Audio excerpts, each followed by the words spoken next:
Бугарскиот премиер Кирил Петков, кој прв излезе со тврдење дека работата во мешовитата комисија е завршена околу историската личност, за која досега било тешко да се преговара, сега наметнува нова дилема.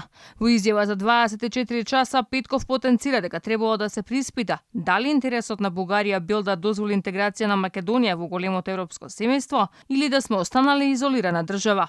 Според мене тоа се важни прашања и треба да се решат да размислиме, особено кога има јасна тенденција дека некој работи против тоа. Дали навистина е во интерес на Бугарија, Македонија да се оддалечи од членството, што е интерес на Русија, например, која не сака да го види цел Балкан стабилен и во Европа. ВМРО ДПМН бара од владините преговарачи да ја запознаат опозицијата, собранието и јавноста со поентите од разговорите. Предупредуваат дека власта е подготвена за национално предавство, па бараат одговори за како што велат радоста на бугарските историчари и одстапките кои ги направила македонската страна. Што точно е прифатено и кој е договорот за цар Самуил? Дали тоа е причината за радоста во Софија, а за молкот во Македонија? Ковачевски и Османи преговараат без да ја запознаат опозицијата, собранието и јавноста.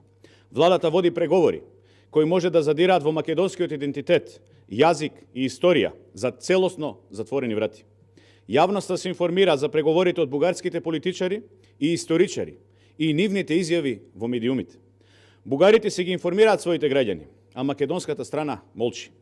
А по неколкудневен молк конечно се огласи и македонскиот премиер Димитар Ковачевски, но не за да даде конкретен одговор на што се радуваат бугарите околу напредокот во историската комисија и одстапките кои сме ги направиле, туку за да ја одговори на опозицијата за нивните обвинувања дека власта прави предавство и погазување на националните црвени линии.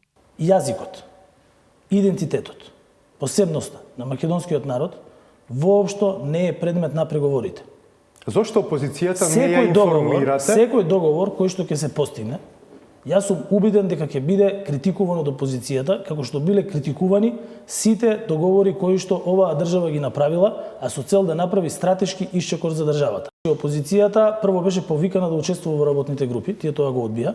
Второ, министерот Османи во собранието во комисијата за надворешни работи имаше целодневно експозе, односно објаснување на она што се разговара со Република Бугарија. А од завршена работа околу припадноста на цар Самуил, како што тврдеа бугарските власти, состанокот на историчарите заврши без никакви објаснувања и само со едно штуро соопштение за констатиран напредок. Ниту првиот човек на комисијата од македонска страна Драги Георгиев, ниту пак некој од владата не издаде со информација што е договорено со бугарските историчари.